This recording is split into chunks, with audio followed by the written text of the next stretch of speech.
Say the word circumstantial evidence. Don't be afraid of the terminology. Judge Coward is going to instruct you on the law concerning circumstantial evidence. He's going to tell you that it's legal evidence, it's good evidence, and it's sufficient to prove a crime with circumstantial evidence. Listen very carefully to him as he tells you that, because there's no aura surrounding the term circumstantial evidence. It's good evidence. In this particular case, what kinds of circumstantial evidence do we have? Well, let's see. We have a man that has been positively identified as living in Tallahassee back during January of 1978. Now, ladies and gentlemen, I'm not going to stand up here and tell you that there's anything illegal about living in Tallahassee. God knows I do. But that is a circumstance in this case that you have got to take into consideration, because not everybody in the whole United States or in the world was living there. It is a circumstance that is consistent with guilt and inconsistent with innocence. What's another circumstance that we have in this case? We produced for you the witnesses who signed the lease with the defendant in this case back on January the 7th of 1978, 1 week prior to the crimes that occurred here. The witness was Larry Wingfield, and we brought to court the lease that was signed on that day. Ladies and gentlemen, each of you had a chance to look at this as it was being passed around. January the 7th of 1978, the defendant in this case signed this lease in Tallahassee at a rooming house called The Oaks with the name of Chris M. Hagan. Now, ladies and gentlemen, that is a circumstance that you have got to take into consideration. Why did he sign the name of Chris Hagan to this lease? Why was he in Tallahassee trying to hide his identity? That is a circumstance that is consistent with guilt, and it is inconsistent with innocence. What about some of the other circumstances that were involved in this case? Do you recall the testimony of the young girls who were in Sherrod's on the night of the murder? Connie Hastings, Mary Ann Picano, Carla Black, all of those girls there in Sherrod's. Carla Black didn't even know the other two. Sherrod's was a small disco nightclub located next door to the Calumet sorority house. Connie Hastings took the witness stand and told you that on the night of these murders, approximately 10 o'clock, 10:30 p.m., somewhere in that neighborhood, she saw this man standing over on one side of the dance floor, and that he was staring. If I remember right, she put her hands like this, and she said he was just scanning the whole area. Mary Ann Picano, her friend, also saw the man. Scared her so bad she can't even remember what he looks like. He came up to her and asked her to dance. What was the words that Mary Ann Picano used to her friends whenever she went to dance with that man? She said, "I think I'm about to dance with an ex-con." Ladies and gentlemen, there was a reason for that statement being made. And the reason ties directly into the testimony of Carla Black, who was the other girl that was in Sherrod's that night. She testified that she saw this man standing there also. She described what he looked like, and she said that he was staring at her. It was an intense and unnerving stare, is her exact words. She was asked by the defense, "Have you ever had a man stare at you in a bar before?" And what did she say? She said, "Not like that. It was a stare that made me very uncomfortable, as if that was what it was meant to do." Ladies and gentlemen, that is a circumstance that you have got to take into consideration in this case. man was next door to the Calvary sorority house on the morning of the murder. And there was something wrong with him.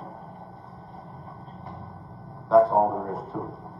Because he was staring at those girls as if to make them feel uncomfortable.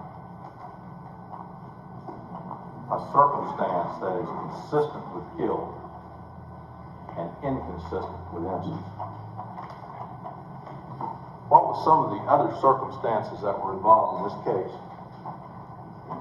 that we need to talk about? What about Henry Colombo and Rusty Gage? You remember the two of those guys, the ones with the long hair, the first one with the red hair, and the other one with the kind of blonde, dirty blonde hair. Those guys were out like they were on most Saturday nights, having a good time. And they came back to the Oaks, the rooming house where this defendant lived. The testimony of each of them was that they got back to the Oaks that morning about 4:45 a.m. Remember the testimony as it flowed through this entire case. We had the murders that occurred at the Kyle Mega House somewhere in the neighborhood of 3 o'clock a.m. Excuse me, the police actually called at 3:19 a.m., which had to be just a few minutes after Nita saw this man go through the door. Shortly thereafter, about 4 o'clock a.m., we had a burglary and an attempted murder that occurred at Dunwoody Street. According to the testimony of Officer Wilton Dozier, it's only about 2/10 of a mile from the Kyle Mega sorority house to the Dunwoody Street residence. So we've got about 45 minutes in there that it took this man to go from the Kyle Mega sorority house to Dunwoody and actually get in there and begin to do the damage that he did to Cheryl Thomas on that morning. The two girls that lived next door to Cheryl Thomas called the police. The police received that call, according to Officer Dozier, at 4:37 a.m. Isn't it strange, ladies and gentlemen? Isn't it strange that within minutes after that call came in to the police, the defendant in this case, Theodore Robert Bundy, or Chris, as Henry Colombo and Rusty Gage knew, was seen standing on the front door, at the front door of the Oaks apartment. What was he doing? According to both of them, he was standing there with his head kind of down, looking in the direction of the campus. I wonder why. I wonder why. We're talking about minutes after these assaults and murders took place. They said, "Hello, how you doing?" No response. The testimony was that he was always talking to him. He would always acknowledge him. Not that morning, ladies and gentlemen. Not that morning. And I wonder why. That is a circumstance that is consistent with guilt and inconsistent with innocence. The morning of the murder, he's standing there, fully dressed. Minutes, just minutes after this thing happened. What else about Henry Colombo and Russell Gage's testimony was important? Remember the conversation that they testified to that occurred on the morning of the murders, later that morning there at the Oaks, while everybody was sitting around discussing this thing? The defendant came in while they were discussing.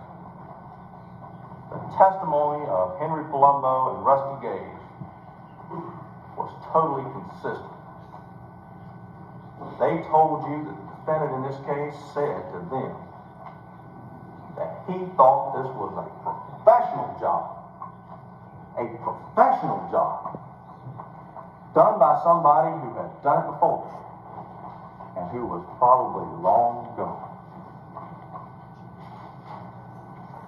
Ladies and gentlemen, this man recognized on the morning of these murders that this was a professional job, that no clues had been left. He thought he got away scot-free. What else came out through the testimony of Russell Gage? Russell Gage told you about the day whenever he was sitting around or standing around talking with Chris, and Chris was bragging to him about how smart he was, about how he knew his way around the law. And what did he tell him? You know, sometimes the most important pieces of evidence come into court with the least amount of fanfare. And there was no fanfare surrounding this statement. I don't know if you even picked it up as we went through the testimony or not. He told him that he was smart enough that he could get away with any crime.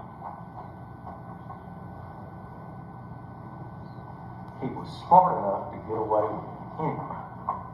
Ladies and gentlemen, that is a circumstance that is consistent with guilt and inconsistent with innocence.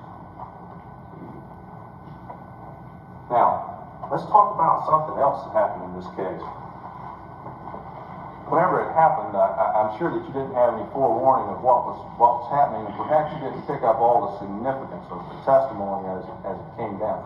You remember the testimony of a young boy that had a van that lived on St. Augustine Street that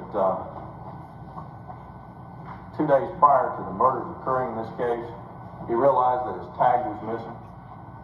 Call that testimony. That was the testimony of Randy Reagan. He told you about his tag being 13D11300 with his tag number. And he got up on the morning of January the 13th, and the tag was gone. Didn't know what happened to it. Nothing very significant about that, I'm sure, as you listen to the testimony. But you've got to take that testimony and tie it into the later testimony that took place. The testimony of Deputy Keith Dawes. Deputy Dawes saw this man during the early morning hours of February the 11th of 1978. This is 3 weeks after the murders, and the defendant's still in Tallahassee. 3 weeks after the murders. February 11th, early morning hours, about 1:47 a.m., if I remember his testimony right. Officer Dawes was on a special detail, kind of thing that they were doing at that time, checking people out. He was riding down the street in his car. It's an unmarked police car, but he had his uniform on. He came along and he saw the defendant in this case, standing next to a car parked along the side of the street. He pulled up there and stopped, said, "What you doing?" Said, "Well, I'm looking for a book." Started investigating and looking around, and he saw a tag in the floorboard of that car. When he got that tag out, which just happened to be 13D11300, and went back to his patrol car, what happened? What happened? The defendant in this case ran. Deputy Dawes couldn't catch him. And where did he lose him at? Right in the backyard of the Oaks. He ran directly back to the Oaks, where Deputy Dawes couldn't find him. Why did he run? Why did he run? He didn't run whenever Deputy Dawes first walked up there. He saw Deputy Dawes in his uniform. He didn't run then. When did he run? He ran when Deputy Dawes found that tag. That tag put him in the area of the Dunwoody Street crime, not more than 100 feet from where it occurred 2 days prior to the murder. Couple that with the testimony of Officer Roy Dickey, the Tallahassee Police Department officer that was on duty the same night as Officer Dawes.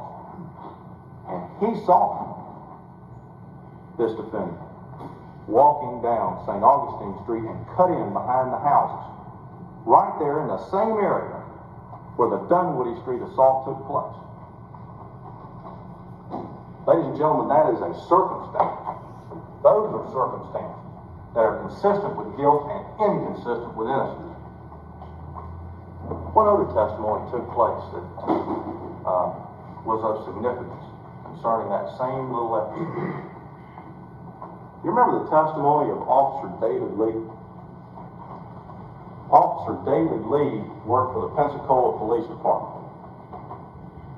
Officer Lee was on duty during the early morning hours of February the 15th. We're talking about 3 to 4 days now after Deputy Dawes had caught this man or tried to catch him there in Tallahassee. Officer Lee told you that he stopped this man driving a Volkswagen there in Pensacola, that he had everything he owned in that car. Couple that with the testimony of Deputy Bill Gunner, the crime scene investigator that went back to the Oaks, to room number 12 where this defendant lived. It was perfectly clean. He had loaded up and packed up everything he had, and he was getting out of Dodge. That's what it amounts to. The heat was on, and he was going. He was caught by Officer Lee in Pensacola. What happened when Officer Lee caught him? The first thing that happened is they got involved in a resisting kind of situation. He had the man down on the ground. He was trying to handcuff him whenever all of a sudden he turned over, jerked his feet out from under him, and they ended up tussling. Shots were fired. What did this defendant do as soon as he could get loose from Officer Lee? Ladies and gentlemen, he ran. He ran. Why did he run in Tallahassee? Why did he load up all of his stuff, get in the car, be heading west, going to Pensacola, on Carter? Why did he run from Officer Lee? Once Officer Lee got him in custody and put him in that patrol car, do you recall Officer Lee's testimony? Here again, a lot of times some of the most significant things in the trial, they come in with no fanfare. Maybe they'll even pick them up, but I'm sure some of them do. Officer Lee said on the way to the station that the defendant in this case, Theodore Bundy, said to him, "I wish you had killed me. If I run now, will you shoot me?" Ladies and gentlemen, why did he say those things to Officer Lee? Here is a man that has committed the most horrible and brutal murder known to the Tallahassee area. That's why he can't live with himself anymore. And he wanted Officer Lee to kill him right then and right there. Those are circumstances that you have got to take into consideration in this case that are consistent with guilt and inconsistent with innocence. Ladies and gentlemen, as I indicated to you,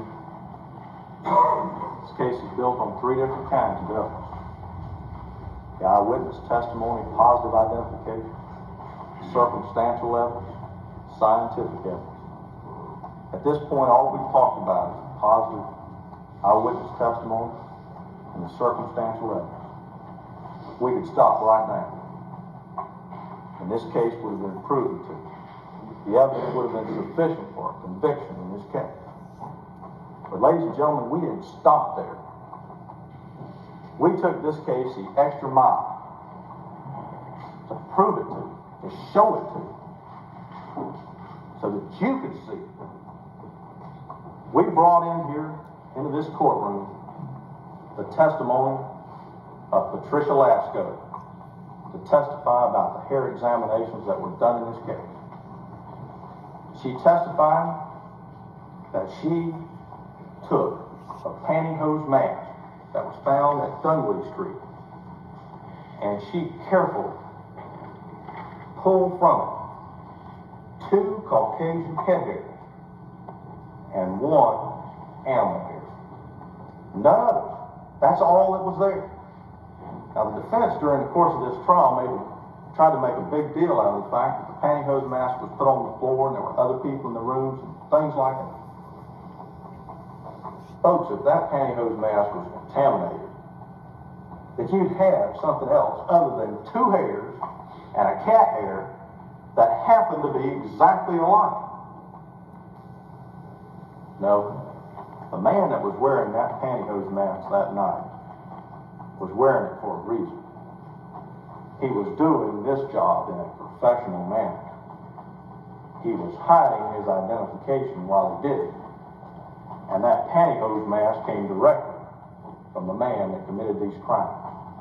The hairs from that pantyhose mask also came from that man. The testimony of Patricia Lasker was that she took those hairs, the two that came from the Dunwoody Street pantyhose mask, and compared them to the hairs of this defendant. What was her conclusion? She told you that the hairs were similar to Theodore Bundy's and that they could have come from him. What else did she say about it, though? And I wrote this down whenever she said it. I thought it was going to be important later on. She said that either those hairs came from Theodore Bundy or from somebody else who had hair exactly like his. Ladies and gentlemen, how many people in this world could have hair exactly like Theodore Bundy? Huh?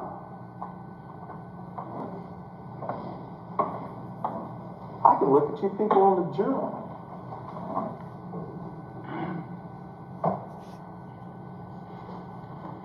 We didn't stop there, though, either, ladies and gentlemen. We brought to you a new form of evidence. It took extraordinary means to bring this case to you, to bring the proof to court. The bite mark evidence in this case was extremely important. It related back to Dr. Wood's autopsy of Lisa Lee. Dr. Wood recognized right there at the autopsy that this was a significant piece of evidence, that he, in fact, recognized that what we had involved in this case was a double bite mark, and that it could be important for the later investigation and prosecution of this case. And it was. We brought to you the testimony of Dr. Richard Sudron, the testimony of Dr. Homer Campbell, and the testimony of Dr. Lowell Levine about those bite marks that were found on the buttocks of Lisa Lee. Dr. Wood had already told you that, in his opinion, the bite mark was made at or near the cause of death. That's a lot different, ladies and gentlemen, than a fingerprint. We don't know when fingerprints are left, but by majority, we know when a bite mark is left. That pathologist, Dr. Wood, testified the bite mark was left at or about the time of death. Dr. Sudron testified, and he showed you, he demonstrated for you what the analysis was that he made in this case. He took models of this defendant's teeth and compared them to that bite mark. What was his conclusion? With a reasonable degree of dental certainty, Theodore Robert Bundy made that bite mark in the buttocks of Lisa Lee. That was his conclusion. But here again, sometimes the most significant things, perhaps, are the things that come about with very little fanfare. How did he describe it?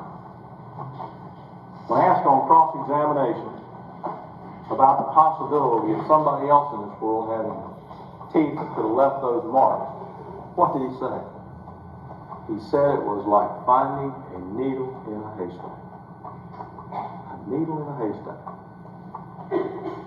How impossible is that?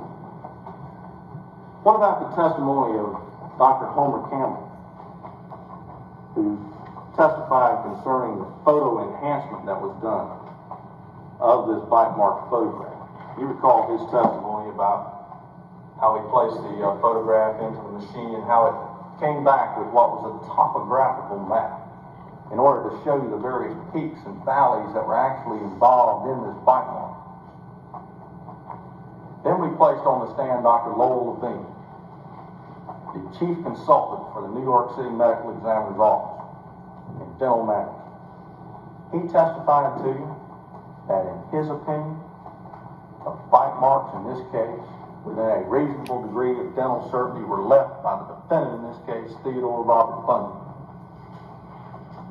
Here again, sometimes the most important things and the most significant things are the ones that had no fanfare attached to it. When asked about the possibility of someone else leaving this bite mark, or of someone else even having teeth that could have left this bite mark, he told you that it was a practical impossibility. A practical impossibility. Ladies and gentlemen, you've had the benefit of all the testimony in this case. The eyewitness testimony alone is sufficient for conviction in this case. You couple the eyewitness testimony with the circumstantial evidence that was presented, and then you bring in the scientific evidence. Ladies and gentlemen, based on all of that evidence is what you've got to render your verdict on, not just one little piece of it. The defense in this case put on the witness stand their own dentist in a desperate, last-minute attack to try to put some kind of a dent in that dental evidence that was presented. But they just couldn't do it. They just couldn't do it. On cross-examination, Dr. DeVore, the defense expert, had to tell you, and he did, that the defendant, Theodore Robert Bundy, could have left that bite mark.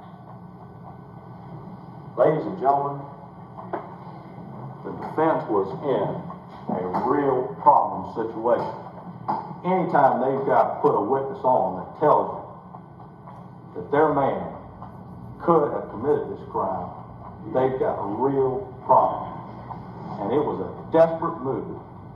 It was a gamble that might have succeeded, but it didn't. That's why I say that you have got to consider all of the evidence that's presented in this case. And there's only one conclusion that you can reach. Only one conclusion that you can reach. Based on the oath that each of you took as jurors in this case, to base your verdict on the evidence, to follow the law that the judge instructs you on. Ladies and gentlemen, it is your duty to return a verdict of guilty as charged in this case. Good?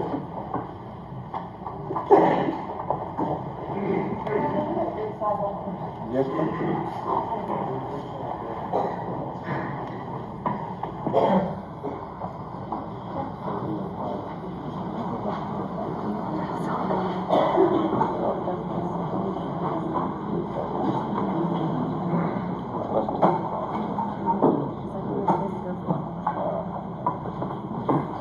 Ladies and gentlemen of the jury, in the allocation of time for closing arguments, the court has allowed both sides an hour and a half.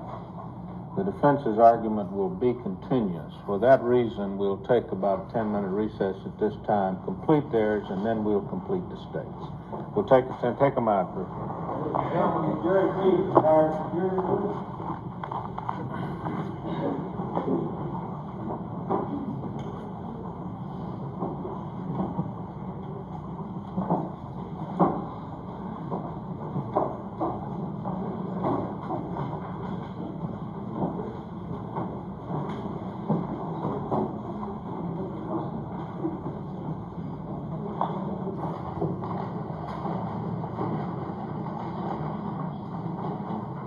Court will be in recess 10 minutes. Please remain seated till the judge is out of the courtroom. Court will be in recess for 10 minutes.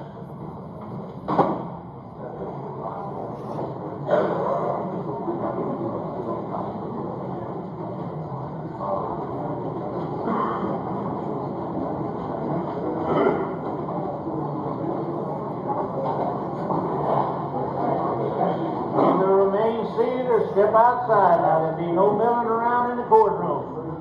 You either go outside or stay seated.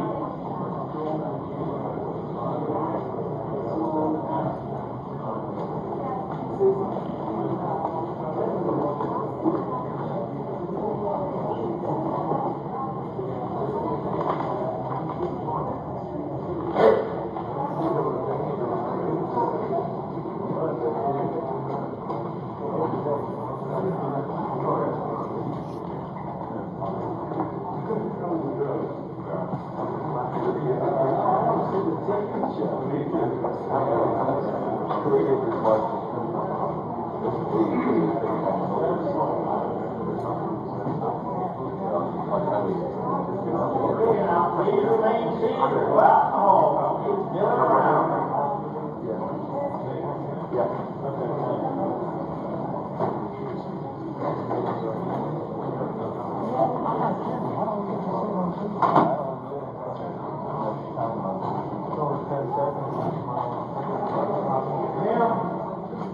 Ma'am, please be seated.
The same one.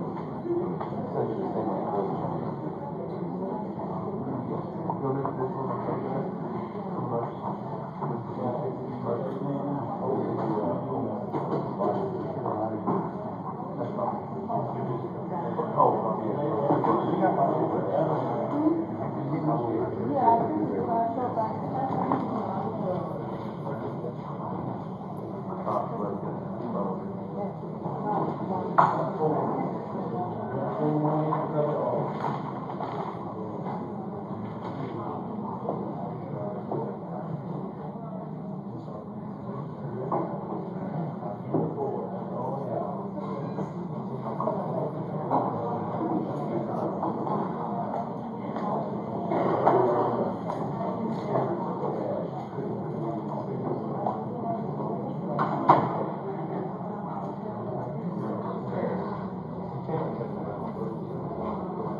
one at a time.